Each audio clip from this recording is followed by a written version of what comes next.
कहते हैं कि एक तोता को फंसाने का जाल होता है शिकारियों के पास। कोई जल्दी करें, तोता को फंसाने का जाल होता है, और होता कुछ नहीं है, एक पोली बांस की नली होती है, और वो पोली बांस की नली को रस्सी में डाल करके शिकारी पेड़ पे लटका देता है, पेड़ पे लटका देता है।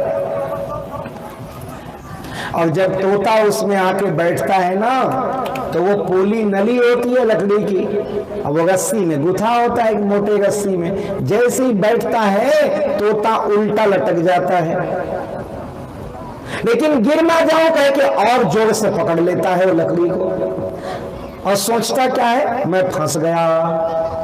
फंसा वसा नहीं है ना, वो गिर ना जाऊं कह के जोर से पकड़ लिया और वो उल्टा लटक गया, और इस तरह वो सोचता है मैं फंस गया, शिकारी ने मुझे फंसा लिया। उधर से एक संत जा रहे थे, उन्होंने बहुत सारे तोता को उल्टा लटके हुए देखा, तो कहा भाई क्या कर रहे हो, कोई योगासन कर रहे हो क्या?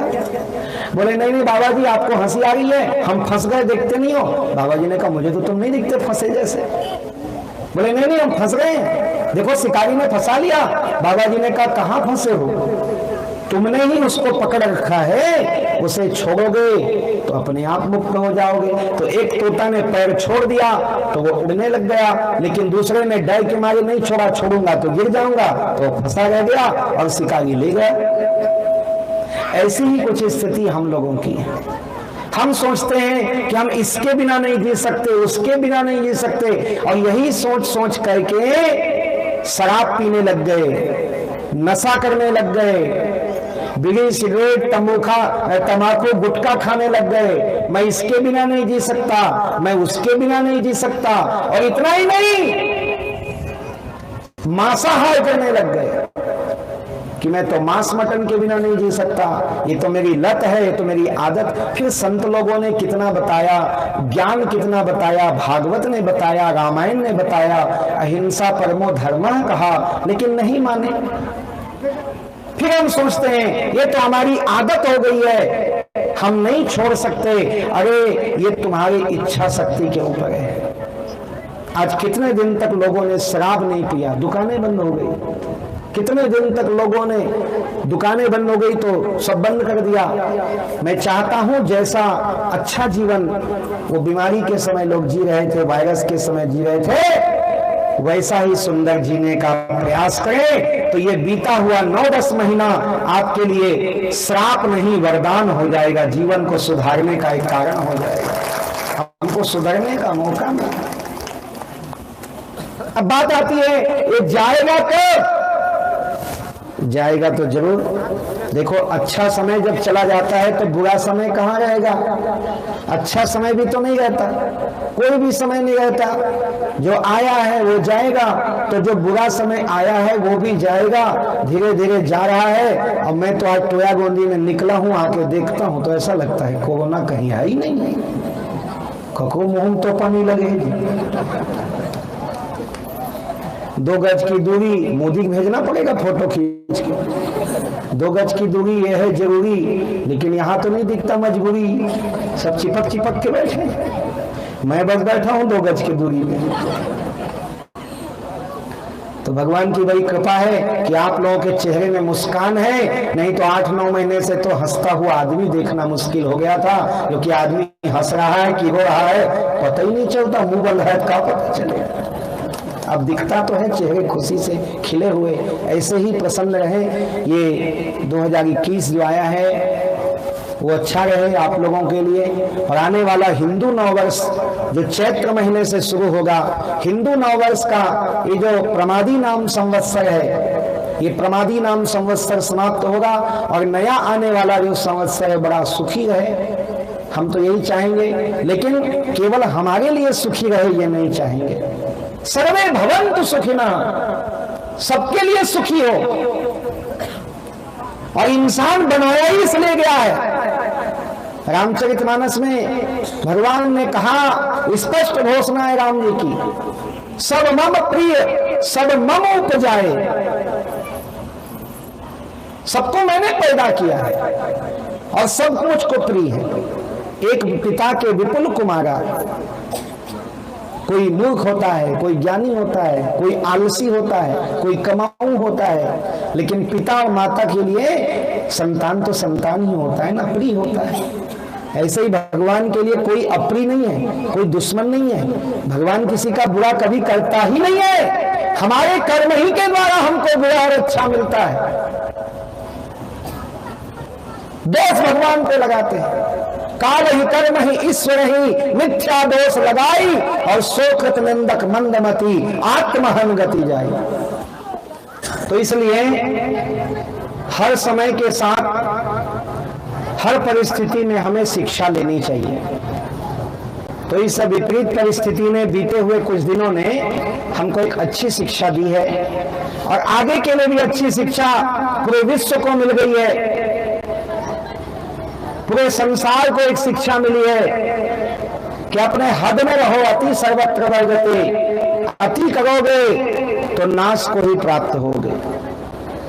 तो नाश से बचना है तो सुंदर शाकाहार जीवन जीना, नशा व्यसन से दूर रह के जीना, सादा जीवन और उच्च विचार।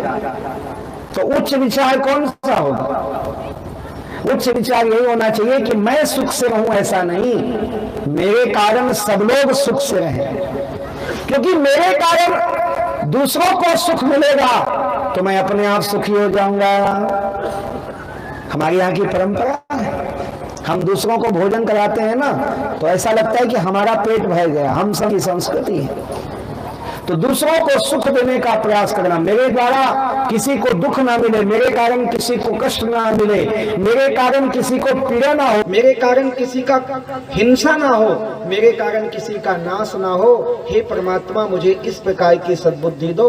ऐसी प्रार्थना हमको इस कोरोना काल से मिलना चाहिए। और ये एक दिन धीरे धीरे, अब तो ऐसे लगभग समाप्त हो ही गया है। अब लोग कह रहे हैं भाई दवाई आ गई है, हमने तो देखा नहीं है दवाई इसका कैसा होता है, और भगवान दिखाने का मौका भी मत दे, जरूरत भी नहीं है। लेकिन मैं चाहूंगा कि यह जो बीमारी जब जाए यहाँ से, इस देश से, तो हम सभी लोग एक नया जीवन की शुरुआत करें, एक नए संकल्प और नए सृजन के साथ शुरुआत करें, तो बड़ा आनंद आएगा, जीवन बड़ा अच्छा लगेगा, पुलकित प्रफुल्लित लगेगा।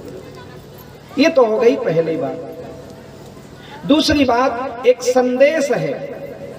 अभी हम सब यहाँ पर रामायण सुन रहे थे और सुनते ही हैं, गांव गांव में रामायण की मंडली है, रामचरितमानस का पाठ होता है, बड़ा अच्छा लगता है। पहले तो रामायण की इतनी मंडली नहीं होती थी, बस गांव में होता था, कुछ 2-4 लोग गा लेते थे, छठी वट्ठी में बुला लेते थे, रामायण हो जाता था। लेकिन अब बड़े बड़े कार्यक्रम होने लग गए हैं, रामचरितमानस के आयोजन होने लग गए हैं, रामायण सम्मेलन होने लग गया है। अब इतने ज्यादा रामायण मंडली हो गई है कि हमको देखना पड़ता है कौन ज्यादा है कौन कम है, तो प्रतियोगिता भी होने लग गई है ना। रामायण प्रतियोगिता बोलते हैं, निर्णायक आते हैं। तो ये सब कुछ होने लग गया है गांव गांव में। पहले इतना नहीं होता था। तो रामचरितमानस में हम राम जी की कथा सुनते हैं, राम जी का चरित्र सुनते हैं, राम जन्म सुनते हैं। लेकिन भारत में पहली बार वो समय आया है, विश्व के लिए बड़े प्रसन्नता का विषय है, भारत के लिए बड़े गर्व का विषय है, और हम राम राम कहने वालों के लिए बड़े हर्ष का विषय है कि अयोध्या में श्री राम जन्मभूमि पर श्री राम लला का भव्य मंदिर का निर्माण प्रारंभ हो चुका है, बहुत जल्दी बनके तैयार होंगे। हम लोग ने बहुत सोचा। तो ये विषय है और ये बहुत बड़ा विषय, हमको जानना होगा, समझना होगा, क्योंकि आज कई लोग भ्रांति फैला गए। छत्तीसगढ़ प्रदेश का प्रदेश संयोजक मुझे बनाया गया है। ये 29 जिले में जो राम जन्मभूमि अयोध्या के निर्माण के लिए पैसे का संकलन हो रहा है, घर घर में लोग जाकर के लोगों को बता रहे हैं कि राम मंदिर बनेगा, झोली फैला रहे हैं, प्रभात फेरी निकल रही है, शोभा यात्रा हो रही है, महाआरती हो रही है, कीर्तन हो रहा है, जन जन को जोड़ा जा रहा है, घर घर तक राम जी के मंदिर का कैसा स्वरूप होगा वो फोटो पहुंचाया जा रहा है। क्यों? इसको समझना होगा, नहीं तो भटकाने वाले बहुत आते हैं। अभी कुछ लोग कह रहे हैं कि अरे ये राम मंदिर के नाम में लोग चंदा मांग रहे हैं। ये कोई जामरी पाटेश्वर में बनने वाला कौशल्या मंदिर नहीं है कि जिसके लिए सदस्य बनाना पड़ेगा, सहयोग मांगना पड़ेगा। ये अयोध्या का राम मंदिर है। अयोध्या के राम मंदिर में जितना पैसा लगेगा उतना तो वहां पहले से जमा है। आप बताओ, समुद्र बांधने के लिए राम जी के पास क्या ताकत की कमी थी क्या? राम जी चाहते तो एक बाण से समुद्र को सोख लेते, लेकिन राम जी ने ऐसा किया क्या? नहीं किया। क्योंकि राम जी ऐसा कर लेते तो सेतुबंध की कहानी ना लिखी जाती, और सेतुबंध की कहानी ना लिखी जाती तो उस गिलहरी को कोई याद नहीं करता, गिलहरी की सेवा अमर नहीं होती। एक गिलहरी को भी मौका मिले, बानर भालू को मौका मिले, कोई 2 किलो उठाने लायक है, कोई 2 क्विंटल उठाने लायक है, बजरंगबली तो सीधा पहाड़ी को उठा के ले आते हैं। एक बार बिहार समस्तीपुर के पास मेरा कार्यक्रम था, तो वहां पे मैं देखा कि बड़ा ऊंचा नीचा जगह था, कहीं बड़ा गड्ढा खाई तो कहीं विचित्र विचित्र जगह दिखता था। तो ऐसे हमने पूछा कि भाई यहाँ का जमीन बड़ा विचित्र है। बोले हाँ, जब सेतु बंद हुआ ना तो बजरंगबली इधर से ही पहाड़ ले गए थे, इसलिए जगह जगह बड़े बड़े गड्ढे हो गए। बात समझ में भी आता है, इतना सारा पहाड़ उखाड़ के ले गए तो गया कहाँ? तो बजरंगबली ने और बानर भालुओं ने, नल नील ने, अंगद हनुमान ने और छोटे से छोटे गिलहरी ने भी वहां पे अपना सेवा दिया, सेतु बंद बनाया। राम जी यदि एक बाण से समुद्र सोख लेते तो गिलहरी को कैसे मौका मिलता? मैं कहता हूं, यदि एक आदमी 11,000 करोड़ रुपए राम मंदिर के लिए देने को तैयार था, उससे लेकर के राम मंदिर अयोध्या में बना दिया जाता, तो हम लोगों को 10-10 रुपए देने का मौका कैसे मिलता? ये मौका आज हमको मिला है और उसका लाभ लेना है। गांव-गांव में टोलियां बन गई हैं, खंड टोली बनी है, गांव टोली बनी है। राम भक्त आपके दरवाजे आए, 10 रुपए में आपका कुछ बिगड़ेगा नहीं, लेकिन वह एक आपके लिए सौभाग्य होगा, कीर्तिमान होगा। क्योंकि मैं एक सवाल पूछना चाहता हूं, आप लोग इतना रामायण पढ़ते हो, गांव गांव में रामायण मंडली है, अभी भी रामायण यहाँ रखी हुई है। आप बताओ, राम जी का जन्म कब हुआ था? कितना साल पहले हुआ था? त्रेता युग में हुआ था, ये तो पता है, लेकिन कितने साल पहले हुआ था? तो एक गणना के अनुसार, भौगोलिक गणना कहती है कि राम जी का जन्म 17 लाख वर्ष पहले हुआ। कितने वर्ष पहले? 17 लाख। के ठन जी लोग थे 17 लाख में? 5-6 ठन थे, इतना पहले। कलयुग की उम्र क्या है? मुश्किल से 5000। आपकी उम्र क्या है? मुश्किल से 80 साल, 100 साल, 120 साल। लेकिन हमारे जैसे कितनी पीढ़ियां बीत गई। भगवान राम का जन्म 17 लाख वर्ष पहले हुआ, और 17 लाख वर्ष पहले राम जी ने जन्म लिया। उसके बाद राम जी जैसा कोई जन्म लिया क्या?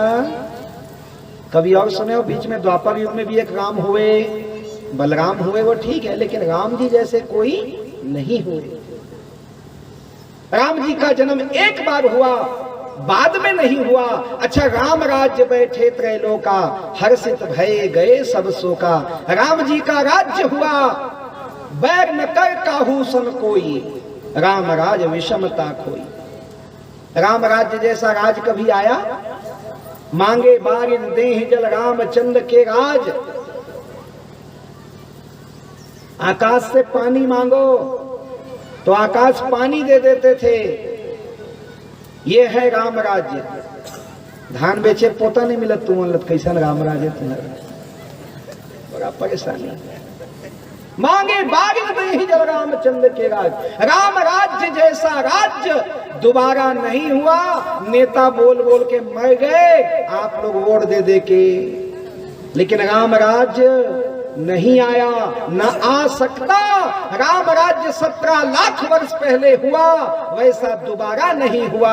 राम जैसा सपूत भारत माता की गोद में पैदा हुआ, वैसा दोबारा नहीं हुआ। इसी तरह 2021 से लेके 2023 में जो अयोध्या में राम जन्मभूमि मंदिर का निर्माण होगा, ऐसा लाखों साल बाद दोबारा नहीं होगा।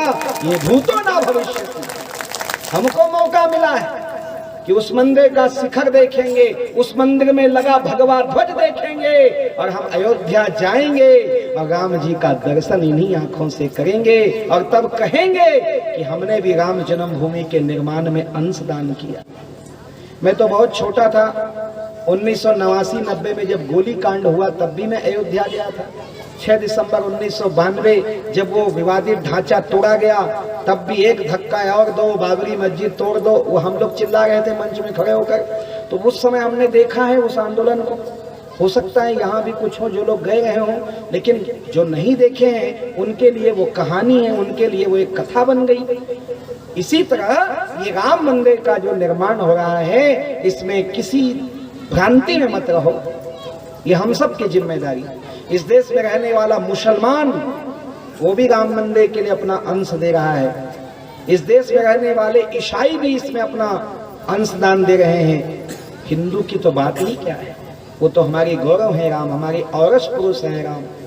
तो ये दूसरा संदेश, क्योंकि महत्वपूर्ण संदेश है। आप बहुत सारे गांव के लोग आए हैं, बहुत सी माताएं आई हैं, सभी से चाहूंगा कि श्री राम जन्मभूमि मंदिर निर्माण का हर्ष अपने भीतर रखिए, खुशी अपने भीतर रखिए। ये बहुत आनंद की बात है, भारत के लिए स्वाभिमान की बात है, हमारे गौरव के प्रागट्यकरण की बात है। हम सब के लिए हिंदुत्व के उस ऊंचे शिखर पे पहुंचने का ये आनंद है कि हमारे मर्यादा पुरुषोत्तम भगवान राम जो 500 साल से कैद में थे, वो स्वतंत्र होकर पूर्ण आभा से विराजमान होने वाले हैं और विश्व में एक तीर्थ का निर्माण भारत में होता है। हमारे लिए बहुत सौभाग्य की और इसमें हम सबको ये अवसर मिला है, ये हमारा सौभाग्य है। तीसरी बात आज के सत्संग के प्रसंग में कहूंगा। तीसरी बात यह है कि गौवंश की वृद्धि के लिए हम बहुत प्रयास करते हैं और करना भी चाहिए। भगवान राम का जन्म, भगवान कृष्ण का जन्म, परशुराम जी का परशुराम रूप धारण करना, संतों के द्वारा वेद शास्त्र की रचना, रामायण की रचना, पाटेश्वर धाम के द्वारा भी लगातार चलाए जाने वाले आंदोलन, इन सब का मूल उद्देश्य है गौपालन, गौरक्षण।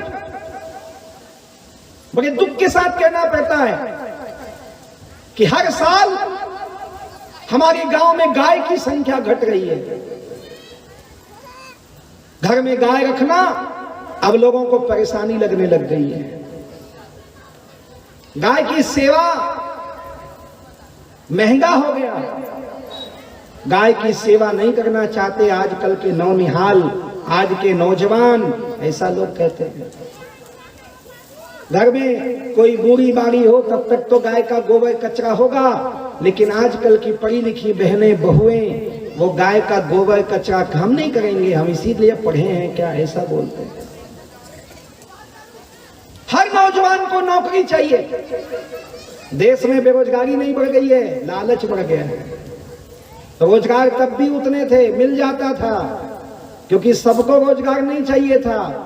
बहुत लोग खेती करते थे, बहुत लोग गौ पालन करते थे, कुछ लोग थे जो नौकरी करते थे, लेकिन अब सबको नौकरी चाहिए।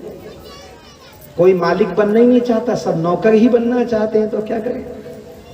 किसान को मालिक कहा गया, लेकिन नौकरी करेगा तो नौकर ही होगा ना। नौकर नौकर अकड़कर नहीं, नौकर, तभी तो नौकर। तो हम एक बात जरूर कहना चाहेंगे कि गौ माता की सेवा के लिए, गौ माता के सुरक्षा के लिए सचमुच आप चाहते हैं कि गौ हत्या बंद होना चाहिए, गौवंश रहना चाहिए, दूध दही हमारे गांव में होना चाहिए, हमारे घर में होना चाहिए। ये नौनिहाल बच्चों को गोपाल गोविंद कृष्ण बनाना है तो इनको माखन मिलना चाहिए, दूध दही मिलना चाहिए। तो क्या बाजार का ला के खिलाओगे? कर ही रहे हैं। बाजार से मिठाई लाते हैं, बाजार से खोआ लाते हैं, बाजार से मेवा लाते हैं, बाजार से दूध लाते हैं, बाजार से घी लाते हैं। ये एक भी गाय का नहीं है, ये सब नकली है। और नकली ही नहीं है, बहुत खराब चीजों से बनता है, बहुत बेकार चीजों से बनता है। जिसको आप पूजा पाठ में लाते हो, हमारे यहाँ तो परंपरा रही, सत्यनारायण का कथा होता था तो खोआ जलेबी नहीं लाते थे, पेड़ा रबड़ी नहीं लाते थे। सत्यनारायण की कथा हुई तो तब भी करते थे, आज भी करते हैं। अपने घर के गेहूं का आटा पीस लेते हैं और बढ़िया घर में बना घी डाल के और थोड़ा शक्कर इलायची डाल के आटा प्रसाद बना के बांटते हैं। यही हमारी परंपरा है।